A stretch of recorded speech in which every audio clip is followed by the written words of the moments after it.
जय श्री राधा रानी सरकार की, जय श्री कृष्ण भगवान की, जय श्रीमद् भागवत महापुराण की, जय सदगुरुदेव श्री बंसी वाले महाराज की। श्रीमद् भागवत महापुराण के 10वें स्कंद के अध्याय 13, 14 और 15 की कथा आज हम आपको सुनाने जा रहे हैं। इन अध्यायों में उस कथा का वर्णन आता है जिसमें ब्रह्मा जी सब ग्वाल बालों और गाय बछड़ों का अपहरण कर लेते हैं। तत्पश्चात भगवान से बाद में क्षमा भी मांगते हैं। तो कथा इस प्रकार है। श्री सुखदेव जी महाराज आगे की कथा का वर्णन करते हुए कहने लगे हैं, हे राजा परीक्षित, अघासुर का वध करके भगवान श्री कृष्णचंद्र जी ने सखाओं और बछड़ों सहित यमुना जी में स्नान किया है।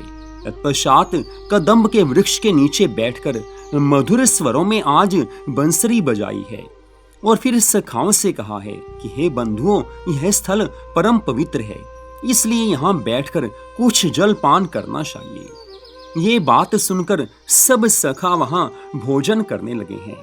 उस समय नंद नंदन भगवान श्री कृष्ण की ऐसी शोभा हो रही थी कि वे शीश पर मोर मुकुट रखे, पीतांबर और वनमाला धारण किए, कमर में लकुटिया दबाए, अपने बाएं हाथ में भोजन रखे, हंस हंस कर अपने झूठे दाहिने हाथ से ग्वाल बालों के मुख में ग्रास दे रहे थे और ग्वाल मंडल में बैठे हुए उनकी पत्तलों में से बीच बीच में आप भी कुछ न कुछ उठाकर खा लेते थे। उस समय उन्होंने जो आनंद पाया उसका वर्णन शेष, महेश और गणेश भी नहीं कर सकते हैं। उस समय सब देवता ये कह रहे थे कि इन ग्वाल बालों के धन्य भाग्य हैं जो सच्चिदानंद स्वरूप भगवान श्री कृष्ण जी इन्हें अपना झूठा खिलाकर इनका झूठा भोजन स्वयं खा रहे हैं। उस समय ब्रह्मा जी ने श्री कृष्णचंद्र जी को इस प्रकार भोजन करते देखा तो मन में सोचा है, बड़े आश्चर्य की बात है कि हम लोग यज्ञ आदि में बड़ी पवित्रता से सामग्री तैयार करके श्री हरि को भोग लगाते हैं तो भी प्रभु उसे शीघ्र ही ग्रहण नहीं करते। फिर ऐसी अवस्था में हम ये कैसे मान लें कि इन ग्वाल बालों की झूठन खाने वाले श्री कृष्णचंद्र जी पर ब्रह्म परमेश्वर के ही अवतार हैं। आज प्रभु इच्छा से ब्रह्मा जी के मन में ऐसी शंका प्रकट हो गई है। तब ब्रह्मा जी ने देवताओं से कहा कि हे देवताओं, मैं इन सब ग्वाल बाल और बछड़ों का हरण करके इस गोप पुत्र की परीक्षा लेना चाहता हूँ। यहाँ तक की कथा से यह स्पष्ट है कि भगवान की माया से कोई भी बच नहीं सकता है। ये वही ब्रह्मा जी हैं जो भगवान के पास गए थे कि हे प्रभु, कंस के अत्याचारों से हर कोई दुखी हो चुका है, अब आप अवतार धारण कीजिए। उस समय भगवान ने कहा था कि मेरा अवतार अवश्य होगा। वही ब्रह्मा जी हैं जिन्हें भगवान पर पूरा विश्वास है, श्रद्धा विश्वास से जो सदा भगवान की भक्ति आराधना करते हैं। लेकिन भगवान की माया से कोई बच नहीं सकता, चाहे वो ब्रह्मा जी हों चाहे साधारण मनुष्य हों। आज ब्रह्मा जी के मन में ना जाने क्या क्या बातें आ रही हैं, लेकिन ठाकुर जी ने सोचा है कोई बात नहीं, ब्रह्मा जी को शंका हो ही गई है तो इनकी शंका का समाधान अपनी लीला द्वारा ही करूंगा। आज ब्रह्मा जी समझ रहे हैं कि बस मुझे इस गोप पुत्र की परीक्षा लेनी ही होगी। हे राजा परीक्षित, इस प्रकार कहकर ब्रह्मा जी वहां पर आए और उन गौ और बछड़ों को गोवर्धन पर्वत की एक कंदरा में ले जाकर ऊपर से एक शीला रखकर बंद कर दिया। जब ग्वाल बालों ने अपने बछड़ों को नहीं देखा तब वे श्री कृष्ण जी से कहने लगे हैं कि हे कन्हैया, हम लोग तो यहाँ बैठे कलेवा कर रहे थे और उधर हमारे बछड़े ना मालूम कहाँ चले गए। चोरन को इत जोर है, ले गए को चुराए, हम पूजे इत पेट को उत्कंठी बंध जाए। सखाओं की ऐसी बात सुनकर आज ठाकुर जी कहने लगे हैं, तुम सुख ते भोजन करो, मैं लाऊं तिन्हीं लिवाए। भोजन में चिंता बढ़े तो भोजन को रस जाए। अर्थात भगवान कहते हैं कि तुम आनंद पूर्वक भोजन करो, मैं सब बछड़ों को लेकर आता हूँ। अगर भोजन में चिंता होगी, भोजन करते समय कोई चिंता मन में होती है तो भोजन का सब रस जाता रहता है। इतना कहकर आज भगवान श्री कृष्णचंद्र जी बछड़ों को खोजने के लिए गए तो उन्हें कहीं न देखकर आज ठाकुर जी ने समझ लिया है कि ब्रह्मा जी ने उनका हरण कर लिया है। तब उन्होंने अपनी दैवी माया द्वारा वैसे ही दूसरे बछड़े उत्पन्न करके ग्वाल बालों के पास आज प्रभु चले हैं। जब वह उस कदम्ब के निकट आए तब वहां बैठे हुए ग्वाल बालों को भी प्रभु ने नहीं पाया। तब प्रभु ने फिर अपनी महिमा द्वारा जान लिया है कि ब्रह्मा ने उनका भी अपहरण करके कहीं छिपा दिया है। ऐसा जानकर श्री कृष्णचंद्र जी ने अपने मन में विचार किया है कि यदि ग्वाल बाल अपने घर नहीं पहुंचेंगे तो उनके माता पिता को बहुत दुख होगा। ऐसा विचार कर आज प्रभु अपनी माया से वैसे ही दूसरे ग्वाल बालों और बछड़ों को लेकर वृंदावन में आए हैं। ये राजा परीक्षित, प्रभु की इच्छा से उनकी इस माया का भेद कोई जान नहीं सका। सब ग्वाल बाल के माता पिता यही सोचते हैं कि ये हमारे ही पुत्र हैं और उधर सब गैयां उन बछड़ों को अपना ही पुत्र जान रही हैं। ठाकुर जी ने कितने स्वरूप बनाए हैं, भगवान कुछ भी कर सकते हैं। इस तरह से ब्रह्मा जी ने अपनी शंका को दूर करने के लिए सब ग्वाल बालों और बछड़ों को हरण करके आज छिपा दिया है। आज ब्रह्मा जी भी भगवान श्री कृष्ण जी की माया के वशीभूत हो गए हैं। इधर श्री कृष्णचंद्र जी ने अपनी माया से बनाए हुए बछड़ों और ग्वाल बालों के साथ नित नई लीलाएं करनी फिर से आरंभ की हैं। एक दिन श्री कृष्णचंद्र जी उन मायामय सखाओं के साथ बछड़ों को चराने के लिए गोवर्धन पर्वत के पास आए हैं। वहां पर्वत के ऊपर गैयां चर रही थी। वे गाय अपने बछड़ों को देखते ही पर्वत से नीचे उतरकर उनके पास ऐसे चली आई जैसे सावन भादों की नदियां बड़े वेग से बहने लगती हैं। उनके जैसे दूसरे बछड़ों के होते हुए भी वे पहले अर्थात ब्रह्मा द्वारा हरण किए बछड़ों को बहुत स्नेह करके दूध पिलाने लगी हैं। उन गायों का ऐसा स्नेह देखकर आज बलराम जी ने मन में विचार किया है कि इन गौओं का बड़े बछड़ों में ऐसा प्रेम मैंने कभी नहीं देखा। अतः ऐसा होना कुछ भगवान की अद्भुत लीला का ही भेद है। इस तरह विचार करके आज बलराम जी ने ध्यान लगाकर देखा तो सब बछड़े और ग्वाल बाल उन्हें श्याम सुंदर स्वरूप श्री कृष्ण स्वरूप दिखने लगे हैं। तब बलराम जी ने श्री कृष्ण जी से कहा है कि हे भैया, मुझे सब ग्वाल बाल और बछड़े आपके समान ही नजर आते हैं, इसका क्या कारण है? तब श्री मुरली मनोहर ने उत्तर देते हुए कहा है कि हे तात, 1 वर्ष से मेरी यह लीला चली आ रही है। हे राजा परीक्षित, उधर तो 1 वर्ष के बाद ब्रह्मा जी को बछड़े और गोप बालकों के हरण की बात का स्मरण हुआ तो ब्रह्मा ने सोचा कि मेरा तो अभी एक पल भी नहीं बीता, लेकिन मनुष्यों का 1 वर्ष बीत चुका है। इसलिए अब मुझे ब्रज में चलकर ये देखना होगा कि बालकों और बछड़ों के बिना वृंदावन वासियों और ग्वाल बालों की क्या हालत हो रही है। ऐसा विचार करके ब्रह्मा जी प्रथम तो उस गिरी कंदरा के समीप आए हैं जहां भी उन ग्वाल बालों और बछड़ों को छिपाकर शिला रख गए थे। जब वहां ब्रह्मा जी ये देख चुके कि वे सब कंदरा में मूर्छित पड़े हुए हैं, तदुपरांत वे वृंदावन में आए हैं। वहां आकर क्या देखा कि सब ग्वाल बाल और बछड़े बिल्कुल वैसे ही ठाकुर जी के साथ वन में लीला कर रहे हैं, वन में विचरण कर रहे हैं। ऐसा आश्चर्य देखकर ब्रह्मा जी ने मन में विचार किया है कि मेरी कंदरा में बंद ग्वाल बाल और बछड़े यहाँ कैसे आ गए? कहीं ऐसा तो नहीं कि श्री कृष्ण उन्हें वहां से चुरा लाए हों। ऐसा विचार करके ब्रह्मा फिर उसी कंदरा में पहुंचे तो सबको पहले की तरह मूर्छित पड़े देखा है। फिर से ब्रह्मा जी वृंदावन में आए तो श्री कृष्णचंद्र जी के साथ जितने भी बालक थे वे सब मोर मुकुट धारण किए, गले में वे जंती माला पहने, पीतांबर धारण किए विराज रहे हैं और ब्रह्मा, शिव तथा इंद्र आदि देवता हाथ जोड़कर उनकी स्तुति कर रहे हैं। 8 सिद्धियां, 9 रिद्धियां तथा गंगा आदि नदियां अपना अपना स्वरूप धारण किए हाथ जोड़े हुए उनके सामने खड़ी हैं। उस समय ये सब देखकर ब्रह्मा जी ने अपने मन में अत्यंत घबराकर अपनी आंखें बंद कर ली हैं और श्री हरि की महिमा को जानकर आज भय के मारे ब्रह्मा जी थर थर कांपने लगे हैं। ब्रह्मा जी को अपने किए हुए पर लज्जा हो रही है, पश्चाताप हो रहा है। और उधर जब अंतर्यामी भगवान श्री कृष्णचंद्र जी ने ये जान लिया कि ब्रह्मा को अपने किए हुए पर बड़ी लज्जा आ रही है, उस समय उन्होंने माया रूपी ग्वाल बालों को तो अंतर ध्यान कर दिया और केवल आप अकेले कृष्ण रूप धारण किए मोर मुकुट पहने वहीं पर खड़े रह गए। श्री सुखदेव जी महाराज आगे की कथा का वर्णन करते हुए कहने लगे हैं, हे राजा परीक्षित, ब्रह्मा जी को जब ज्ञान उत्पन्न हुआ तो उन्होंने अपने चारों मस्तकों को आज ठाकुर जी के चरण कमलों में रख दिया है। साष्टांग प्रणाम करने के बाद हाथ जोड़कर कहने लगे हैं कि हे प्रभु, मैंने आपकी माया के वशीभूत होकर आपको नहीं पहचाना। मैंने कियो बड़ो अपराध, कृष्ण में शरणागत तेरी। प्रभु के बछड़ा ग्वाल चुराए, मायावश हम आप बुलाए। यद्यपि सब ते वृद्ध, कुआं में परी समझ मेरी। कि हे ठाकुर जी, यद्यपि मैं सबसे वृद्ध हूँ, सबको मैं ही उत्पन्न करने वाला हूँ, आपने मुझे सृष्टि की रचना का कार्य सौंपा हुआ है, फिर भी मेरी सारी समझ, मेरी बुद्धि कुएं में पड़ गई। मैं आपकी माया के प्रभाव में आ गया और ग्वाल बालों और बछड़ों का हरण करके आपको कष्ट पहुंचाया।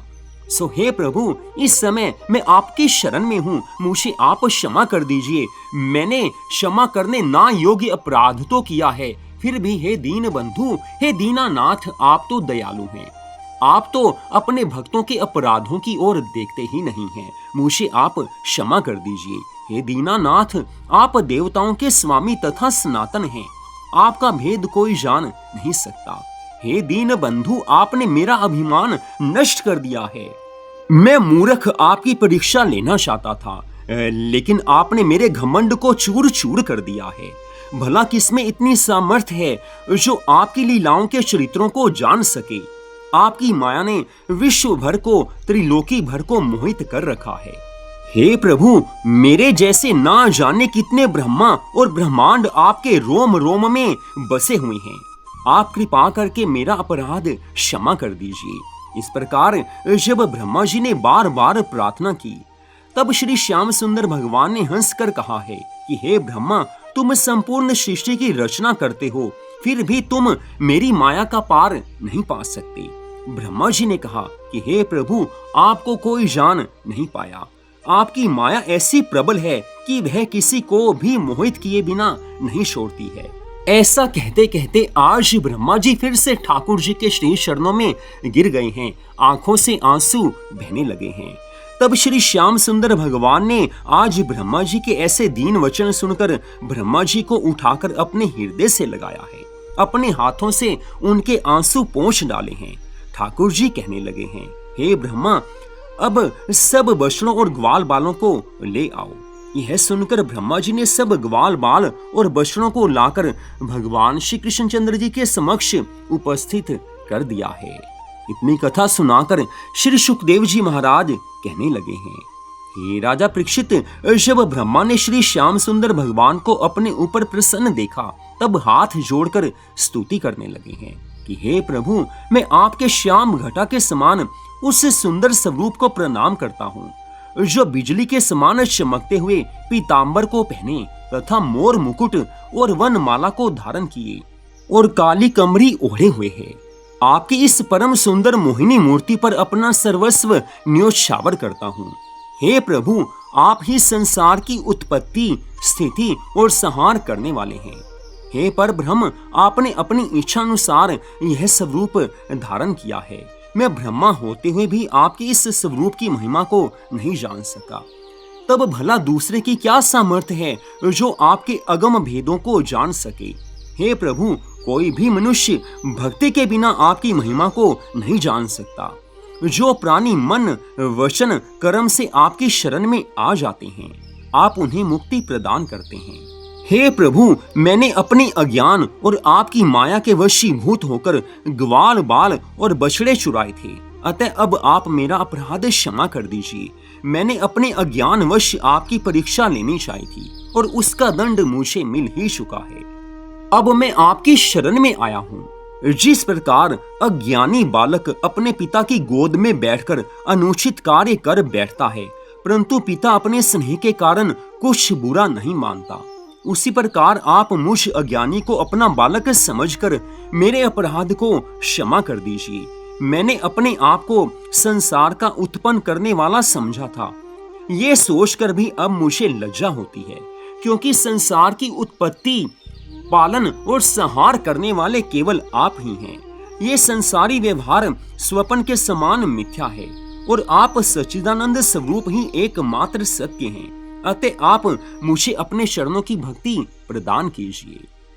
इससे आगे की कथा का वर्णन करते हुए श्री सुखदेव जी महाराज कहने लगे हैं, हे राजा परीक्षित, जब भगवान श्री कृष्णचंद्र जी 8 वर्ष की आयु के हुए, तब उन्होंने एक दिन यशोदा मैया से कहा है कि हे मैया, अब मैं गौओं को चराने के लिए वन में जाऊंगा, सो तुम नंद बाबा से कह दो कि जिससे वे मुझे गायों को लेकर जाने दें। इससे पहले ठाकुर जी बछड़ों को वृंदावन में चराने के लिए लेकर जाते थे, लेकिन आज से ठाकुर जी कह रहे हैं कि मुझे अब गौओं को लेकर वन में जाना है, गौओं को चराने की लीला मुझे करनी है, मुझे गौ सेवा में आनंद आता है। यशोदा मैया ने जब ये बातें नंद बाबा से कही, तब उन्होंने शुभ मुहूर्त पूछा और कार्तिक शुक्ल अष्टमी को गौओं को चराने का दिन निश्चित किया, जिसे गोप अष्टमी उत्सव के रूप में आज जाना जाता है। उस दिन गायें खूब सजाई गई। जब श्री श्याम सुंदर सब गैयों को लेकर वन में जाने लगे, तब नंद बाबा ने उन्हें समझाया है, हे कन्हैया, तुम वन में ग्वाल बालों के साथ ही रहना, अलग मत होना। फिर वे ग्वाल बालों से कहने लगे हैं कि हे भाइयों, आज से तुम लोग अपने साथ गौओं को चराने के लिए श्याम और बलराम को नित्य ले जाया करो, परंतु इन्हें वन में अकेले मत छोड़ना। इतना कहकर नंद बाबा ने आज दोनों भाइयों श्याम और बलराम को सब ग्वाल बालों सहित विदा किया है। अस्तु जब गौओं को चराते चराते बलराम जी सारे ग्वाल बालों और गौओं को लेकर वन में एक ओर चले गए और नंद नंदन भगवान श्री कृष्ण जी दूसरे वन में जा पहुंचे। उस समय ग्वाल बालों ने बलराम जी से कहा है कि हे भैया बलराम जी, यहाँ से थोड़ी दूर चलकर ताड़ के वृक्षों का एक ऐसा वन है जहाँ अमृत के तुल्य मीठे मीठे फल लगे हुए हैं। वहाँ एक धेनुक नामक असुर गधे के रूप में रहकर उन वृक्षों की रखवाली करता है। इसलिए आज हम लोग आपका बल पाकर उन फलों को खाना चाहते हैं। आज सब ग्वाल बालों की इन बातों को सुनकर बलराम जी ने उत्तर दिया है कि तुम लोग अभी मेरे साथ चलकर उन फलों को खा सकते हो। यह सुनकर वे ग्वाल बाल बलराम जी के साथ निडर होकर उस वन में आए हैं। वहां पहुंचकर जब बलराम जी ने एक वृक्ष को पकड़कर जोर से हिलाया और उसके फल टूटकर पृथ्वी पर आ गिरे, तब फलों के गिरने की आवाज सुनकर वह धेनुक राक्षस चिंघाड़ता हुआ वहां पर आ पहुंचा है। उसे देखकर सब ग्वाल बाल भाग गए, परंतु बलराम जी वहीं खड़े रहे। जब उसी गधे रूपी राक्षस ने बलराम को दुलत्ती मारी, तब बलराम जी ने उसे एक टांग से पकड़कर पृथ्वी पर पटक दिया। जब वह फिर उठकर खड़ा हुआ और बलराम जी को दुलत्ती मारने लगा, उस समय बलराम जी ने उसकी दोनों टांगे पकड़कर एक ऊंचे वृक्ष के तने पर ऐसा फेंका कि वह उसी जगह चूर चूर होकर मर गया है और उसके साथ ही बहुत से वृक्ष भी टूट गए। उसे मरा हुआ देखकर अन्य सब राक्षस बलराम जी को मारने आए, परंतु बलराम जी ने सब राक्षसों को मार दिया है। हे राजा परीक्षित, धेनुक राक्षस के मारे जाने पर सब ग्वाल बालों ने इच्छा पूर्वक उन फलों को खाया और घर लाने के लिए अपनी झोलियों में भी भर लिया है। अब वे निर्भय होकर गौओं को चराने लगे। संध्या होने पर जब भगवान श्री कृष्ण जी तथा बलराम जी हंसते खेलते हुए अपने घर को लौटे, तब सब ग्वाल बालों ने वृंदावन वासियों को ताड़ के फल बांटते हुए वन में बलराम जी द्वारा धेनुक आदि राक्षसों के वध का समाचार कह सुनाया है। उसे सुनकर सब वृंदावन वासियों को बड़ा आश्चर्य हुआ है। दूसरे दिन फिर भगवान श्री कृष्ण जी ग्वाल बालों के साथ गौओं को चराने के लिए वन में गए, किंतु बलराम जी आज घर पर ही रह गए हैं। उस दिन वन में चरते समय सारी गायें छिन्न भिन्न हो गई। कोई गाय किधर जा रही है, कोई किधर जा रही है, ठाकुर जी की लीला है। सब गैयें छिन्न भिन्न हुई हैं, ये देखकर सब गोप ग्वाले आज श्री कृष्णचंद्र जी को अकेला छोड़कर गौओं को खोजने के लिए चल पड़े हैं। गौएं तो मिल गई, लेकिन प्यास के कारण उनकी बुरी दशा हो गई। उस समय वे वहां जल खोजते हुए कालीदह के पास आए हैं। उस यमुना जी की बड़ी झील में कालिया नाग रहता था, जिसने उसका जल विषैला कर दिया था। जब प्यास से व्याकुल होकर सब ग्वाल बालों और गौओं ने उस झील का जल पिया, तब सब अचेत होकर पृथ्वी पर गिर गए हैं। उधर जब वृंदावन विहारी भगवान श्री कृष्णचंद्र जी ने बहुत देर तक देखा कि कोई वापस लौट कर नहीं आया है, इंतजार की, लेकिन प्रभु तो अंतर्यामी हैं। लेकिन फिर भी प्रभु लीला से आज उन्हें खोजते खोजते उस काली दह पर आ पहुंचे हैं, जहां सब गाय गोप मरे के समान मूर्छित पड़े हुए थे। उनकी ऐसी हालत देखकर श्री श्याम सुंदर ने सहज ही मन में यह समझ लिया कि इन्होंने काली दह का जल पी लिया है, इसी से इनका ऐसा हाल हुआ है। तदुपरांत प्रभु ने विचार किया कि अब मैं इनके माता पिता को क्या उत्तर दूंगा। ऐसा सोचते हुए जैसे ही प्रभु ने अपनी सुधा में दृष्टि से उनकी ओर देखा, वैसे ही सब के सब जीवित होकर खड़े हो गए हैं। जिस प्रकार कोई आदमी सोते से जागता है, उसी तरह वे सब अपनी आंखों को मलने लगे और अपने आगे खड़े हुए कन्हैया को देखकर उनके हृदय से लग गए हैं। उस समय श्री कृष्णचंद्र जी उनसे कहने लगे कि हे बंधुओं, तुम लोगों ने मुझसे अलग होकर काली दह का जल पान कर लिया था, इस कारण तुम मूर्छित हो गए थे। इस समय त्रिलोकीनाथ भगवान ने तुम्हारी रक्षा की है। यह सुनकर सब ग्वाल बाल कहने लगे हैं, हे नंद नंदन, काली दह का विषैला जल पीने के कारण हम सब मर चुके थे, लेकिन तुमने हमें पुनः जीवित किया है। हे राजा परीक्षित, तदुपरांत संध्या समय होने पर जब श्री गोपीनाथ भगवान श्री कृष्ण जी सब सखाओं और गौओं को साथ लिए मधुर स्वर में बंशी को बजाते हुए चले और जब वृंदावन में आए, तो सब गोपियां अपने अपने घरों का काम काज छोड़कर अपने प्राण धन श्री श्याम सुंदर का दर्शन करने के लिए घरों से बाहर निकलकर खड़ी हो गई हैं। ठाकुर जी के दर्शनों से उन्हें आनंद मिला है। तो यहीं पर आज की इस कथा का विश्राम होता है। अगले भाग में आप इससे आगे की कथा को सुन पाएंगे। जय श्री राधा रानी सरकार की, जय श्री कृष्ण भगवान की, जय श्रीमद् भागवत महापुराण की, जय सद्गुरुदेव श्री बंसी वाले महाराज की। जय जय श्री राधे, जय जय श्री राधे, जय जय श्री राधे श्याम।